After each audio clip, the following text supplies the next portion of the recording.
เข้าสู่เมืองโยหยางกำลังจะไปเที่ยวชมสถานที่ท่องเที่ยวเกี่ยวกับวิถีชีวิตของชนเผ่าทูจาชนเผ่ามงซึ่งมันติดพันกับการท่องเที่ยวทางด้านธรรมศาสตร์และวัฒนธรรมและก็มีถ้ำแต่บ่ฮู้ว่าถ้ำนั้นจะเป็นแนวใดมีแต่พากันไปเบิ่งตัวจริงมามันจะเป็นแนวใดต่างจากถ้ำอยู่บ้านเฮาคือแนวใด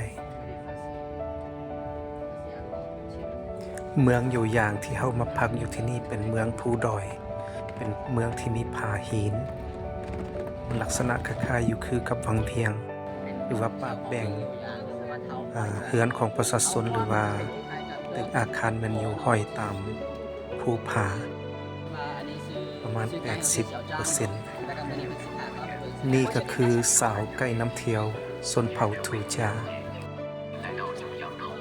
นี่แม่นชุดบริการขายปีเข้าสม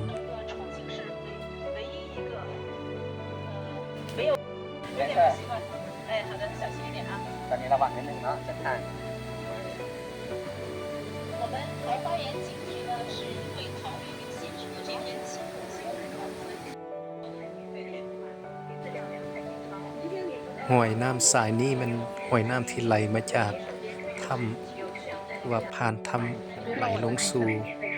ตัวเมือง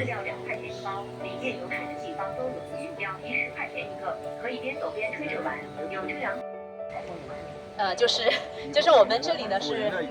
古人的一篇文章，然后我们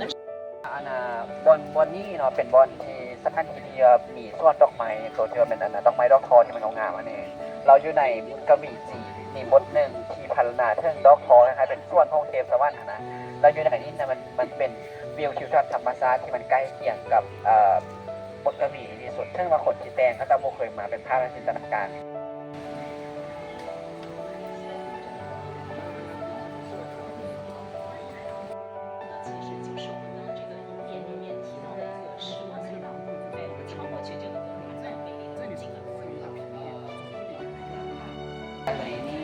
อยู่กระบี่ตัวนี้มันก็ข้าจะประพันธ์โดยจินตนาการบ่เคยเห็นบริษัทเชื่อเนาะข้าจะประพันธ์ว่ามันจะมีถ้ำตัวหนึ่งที่ว่าเวลาย่างเข้าไปแล้วเป็นถ้ำธรรมมิติตัวนี้จะเป็นถ้ำที่ว่าสามารถย่างซ้อนออกไปอีกอย่างหนึ่งได้เพราะฉะนั้นเพิ่นก็เลยว่าโอ้ตัวนี้เรามันคล้ายๆกับสิ่งที่ว่าประพันธ์อยู่ในบทกวีเลยอยู่ในนี้เวลาย่างเข้าไปซ้อนไปจะเป็นส่วนดอกไม้ของเราเพราะฉะนั้นคล้ายๆกับว่าเป็นตัวที่ว่าธรรมมิติจากอีกบนหนึ่งไปหาอีกบนหนึ่งแม่ถ้าลูกปานาตัวนี้ตัวถ้ำตัวนี้เข้าไป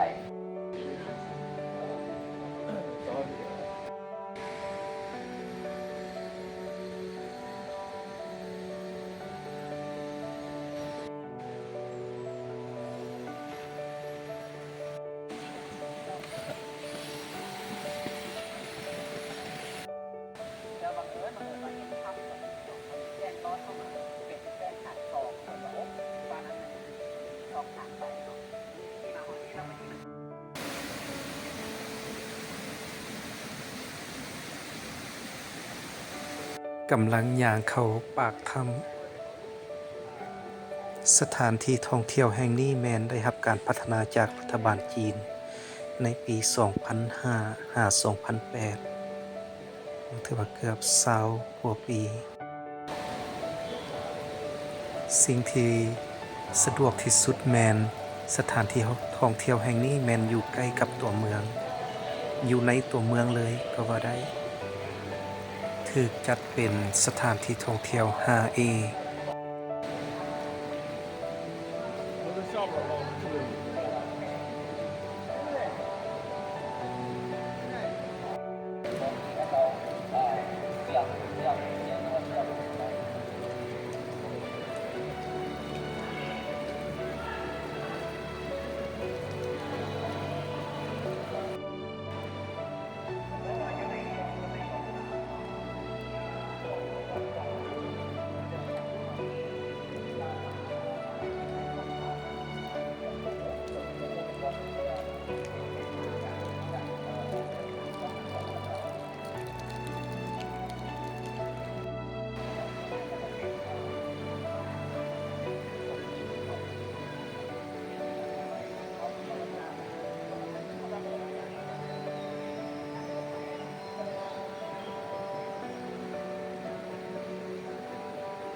สมัยก่อนยังมีปึ๊มแท้ๆอยู่แต่ว่าตอนนี้เขาจะเอาปูนไปเมียนหมดแล้วเพราะว่ามันเป็นคลอง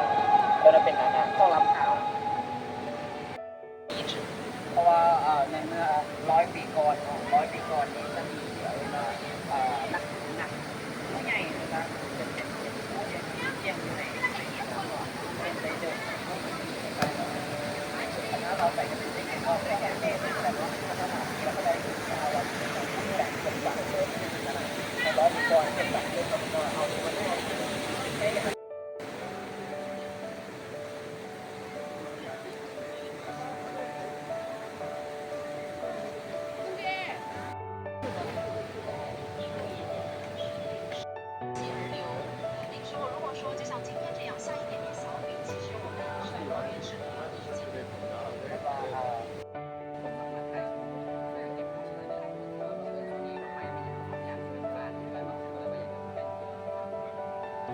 平时呢，在中间有一艘小。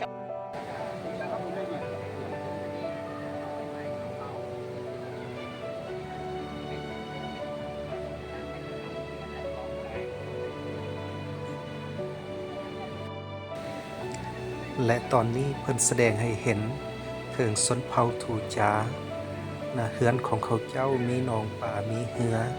และการดำรงชีวิตและจะมีผู้พอเฒ่าหรือว่าพอเฮือนเพิ่นตึกเบ็ด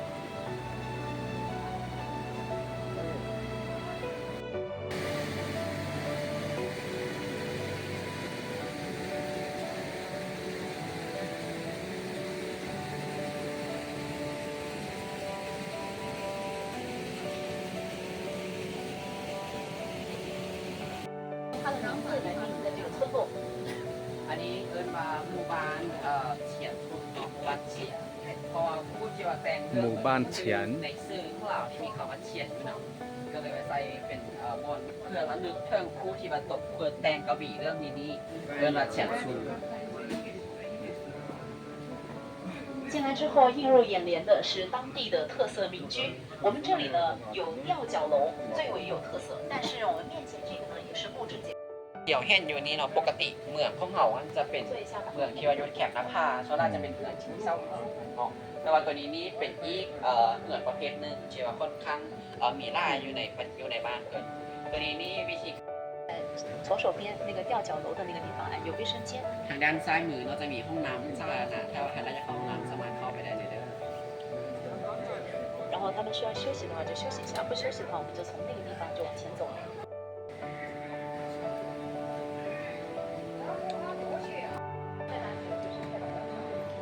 อันนี้แมนเฮือนเก่าแต่สมัยโบราณที่เขาเจ้ายังรักษาไว้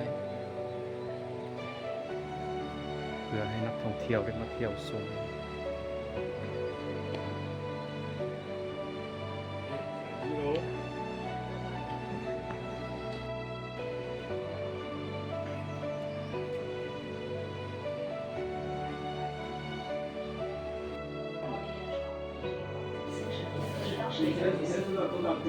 哎，可以上去，因为那个时候其实采用的是跪坐的方式。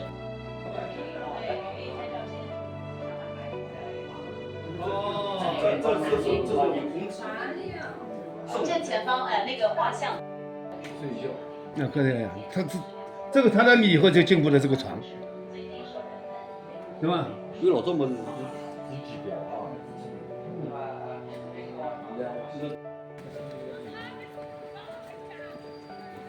这片桃花林呢，就是最受游客欢迎的一个地方。因为这个桃花呢是在3、4月份。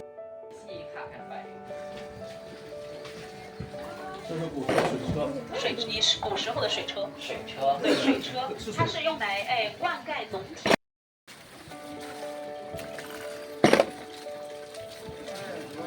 其实这个打米的那个装置在前面有。这东西远都回去了吧？远的来那个上梯儿啊？来都整来，哦，走，那走，我们回去了。那个也不进新区圈了。在太古洞那边要走，那哪里？走那里走一圈噻。哦，太古洞都不。 นี่แม่นจุดบริการซาลีหรือข้าวโพดนักท่องเที่ยวสามารถซื้อได้ที่นี่ ตัวน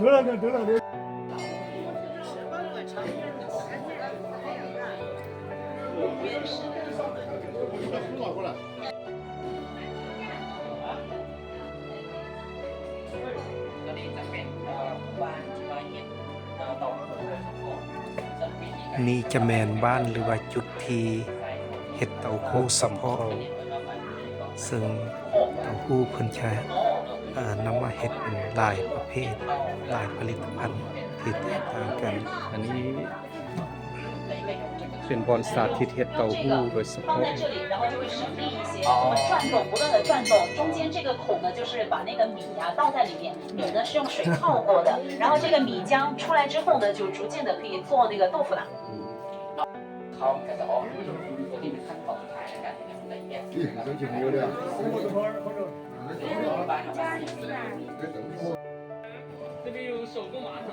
อันนี้ผลิตภัณฑ์ที่เฮ็ดจากเต้าหู้ 这个做不能的。4块钱一袋。这个叫就是麦芽糖，但是我们有你好他说这个是不是那个甘蔗？不是甘蔗，它是用玉米和麦芽蒸了之后呢，它不是有那个。 จะมาแล้วมาป่นกัน ขนมหวานของจีนสมัย ให้มันแน่นให้มันแน่น แต่ก่อน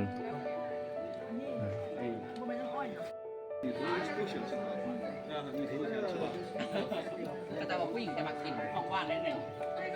ถ้าเกิดเสียแบบมันจะมีความเค็มของเรา 我们这里呢是市级和县级的研学教育基地，所以平时呢吃的那个麦芽糖，它最后的那个工序是拉糖，不断的拉扯，可以让游客一起来体验感受这种乐趣。 คุณวายุคนนี้เนาะคล้ายๆว่าเป็นส่วนอนุรักษ์ความเป็นหมู่หางของสมัยตะกี้ตอนนั้นน่ะอยู่นี่ส่วนแรกจะมีแค่ที่นอกจากจะเป็นนักท่องเที่ยว ก็จะเป็นศึกษาหรือว่าเด็กน้อย รวมกระทั่งคนที่มาเห็นผลวิจัยต่างๆถ้าเจ้ามาที่เพื่อจะมาศึกษาความเป็นม้าแล้วก็มาเห็นวิธีการเห็นโดยเฉพาะ ไอ้เหล้าเนาะ เกี่ยวโจ้ให้มันแตกที่เอาลง จุดผลิตเหล้า 对，特别低啊，只几度。 อันนี้ก็ลักษณะคือที่ว่านี้ไปเนาะหลังจากกินแล้วแล้วก็โยน ตื่นได้หนึ่งวันหรือเปล่า โยนถ้วย โอ้他说少一点少一点ลองเบิ่งไอ้กวาง 他分过去 这是低度酒啊。 แห้งๆได้อยู่นี่มันหลายอันเลยนี่ กินแล้วยศโอ้ ถือว่ายังบ่เมา 还没喝醉 แต่ให้เหล้านี่เนาะหลายโตนเติบ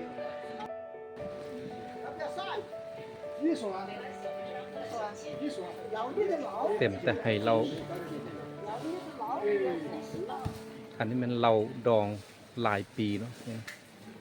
บ่แม่นดองหรือว่าเป็นเหล้าที่เพิ่นเอาไว้หลายปีเป็น10-20 ปี30-40 ปี是有一整存那个插花的没住呢。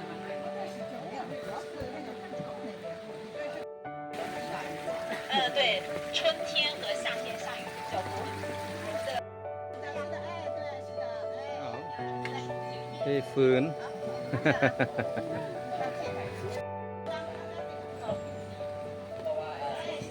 บ่ว่าจะเป็นเครื่องมือในการผลิตเลยว่าเฮ็ดหยังก็แล้วแต่คันเป็นของเก่าของแก่มันเขาเจ้าจะเอามาไว้วางแสดงให้นักท่องเที่ยวได้ชมได้เบิ่งได้ศึกษาได้เห็นรู้ไปพร้อม ปล่อยไม้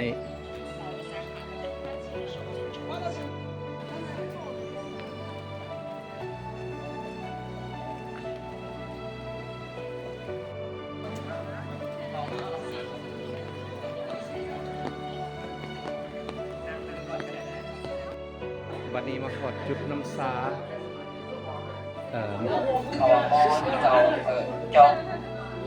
อันนี้น้ำสาบ่ 可以，你来一 ชาวะ 啊，茶。 โอ้ชาโอเค จะ น้ำสา เสิร์ เนาะ ชเข้ามาเลยเด้ออันนี้เป็นฮานน้ำสาเนาะสานี้ที่ให้เขากินในเอิญว่าสาเ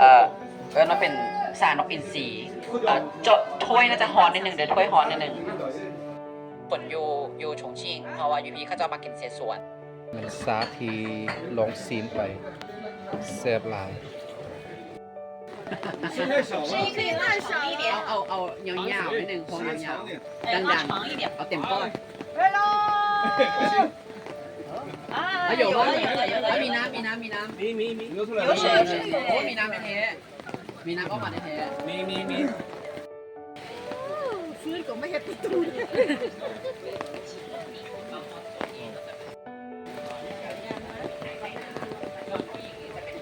เดียวเนาะเดี๋ยวนี้ในแต่ก่อนจะมีการสร้างคิดก็คือ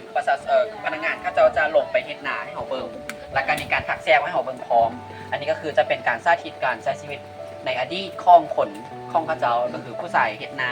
ผู้หญิงทักแซวเนาะสามารถเข้ามาเบิ่งทางในได้เลยเกี่ยวกับการทักแซวแบบโบราณของเขาเจ้า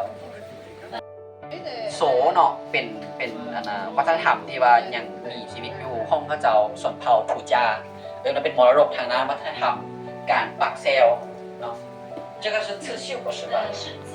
体的一个展示。 ตัวนี้จะเป็นการของผ้าหรือการตัดโมงที่แป้งนิดนึงเพราะว่าข้าเจ้าคนที่ตังโมงเนาะจะเห็นแต่ด้านล่างเท่านั้นไม่พอสิ่งเดียวเห็นในจะเป็นด้านล่างของผ้าคนตัดโมงต้องมีสติในการที่จะคิดว่าทางหน้าเราเป็นอันนี้มันเป็นอันนี้ล่างจ้างแล้วเราจึงมาพื้นเติมจึงจะเห็นทางหน้ามัน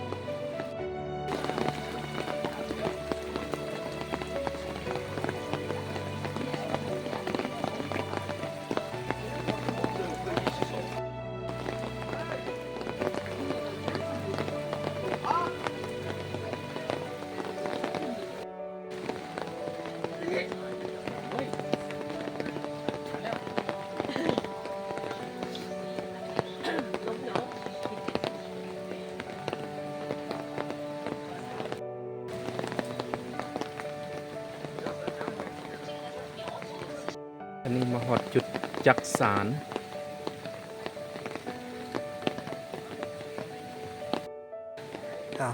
พากันไปเบิงดูมีอย่างแด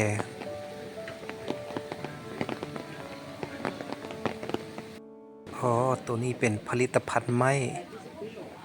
ซึ่งเฮ็ดจากไม้มาเฮ็ดเป็นของเครื่องที่นั้นระลึกหรือว่าของลิ้นของเด็กน้อยเนาะเป็นรถเป็นรางบ่เป็นดาบเป็นสัตว์เนาะ อันนี้มาหอดจุดที่เพิ่นสารคือกันว่าแต่ว่าสารเป็นตัวสัตว์ 先期的后面当中，他们会 เอาใบไม้มาสาร 标记嘛，标记了我走过什么样的地方，翻过一座山，趟过一条河，都会绣一个符号在身上，这个是宗边。ที่ในส่วนของโมงเนาะ ต้นไม้ของ บันทึกแล้วก็ภาษาเองเขาไม่ได้ไม่เพราะว่าในเรื่องของการ หลากหลายรูปแบบ แล้วก็จะเซล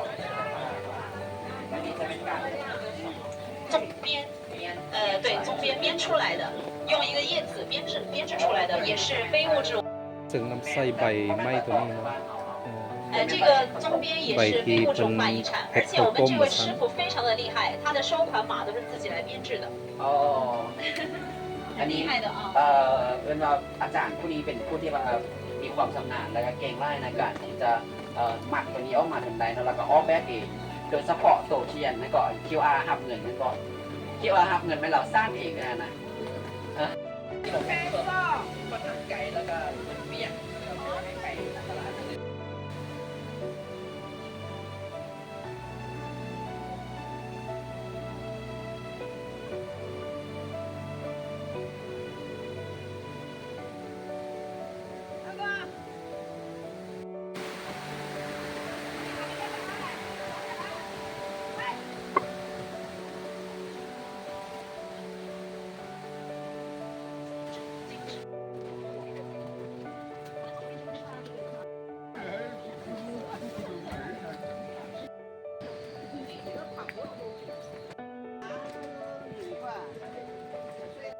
是地是不平的，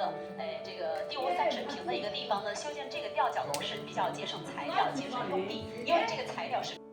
นี่เลยเพราะว่าข้าเจ้าบอสามารถที่จะซอกอันพื้นที่ทงเพียงได้ไล่ก็เลยว่าต้องเห็ดเหืองที่ยึดติดกับผูกกับผ้าตัวนี้ 然后这边呢，镇สวย ทาเหมือนสวยเลย จินเทียนภูเขา 这个吊脚楼。这里 เพราะว่าอาคารตัวนี้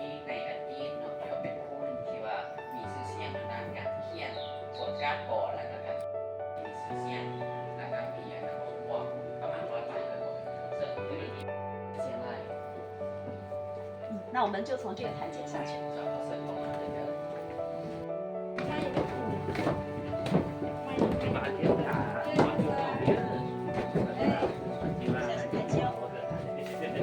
木匠是非常重要的，我们刚刚看的这些吊脚楼都是需要木匠来做的。ก็คือสมัยตะกี้เนาะอาชีพสร้างไม้เนี่ยเป็นอาชีพหนึ่งที่ว่าชีพคนให้ความสนใจเราใส่ไว้ครอบครัว哎，把美好的愿望，你看这里有一个袋子嘛，美好的愿望，一些祝愿就写在这个袋子上面，就是大家心里的一个寄托。 อันนี้ก็คือกูได้ที่เรามี อันนี้มันจุดที่ 因 ย้ 为 อ 我 ม 们 สี ผ้า 乡 ธรรม 土家族 ชา 呢， ติ 它有这个蜡染，但是这种工艺非常的复杂，所以呢，用扎染的话，它是更为简单一些。而且刚说到，我们这边是一个市级和县级的研学基地嘛，很多的学生会来到这里来体验这种技艺，所以这种呢是。 ที่ท่องเที่ยวที่ว่าจะมาเป็นการศึกษาอันนี้ในเมืองนะครับเบื้องซ้ายมันมีห้องน้ำเดินทางได้ที่ว่าจะเข้าห้องน้ำสวรรค์เข้าได้เลย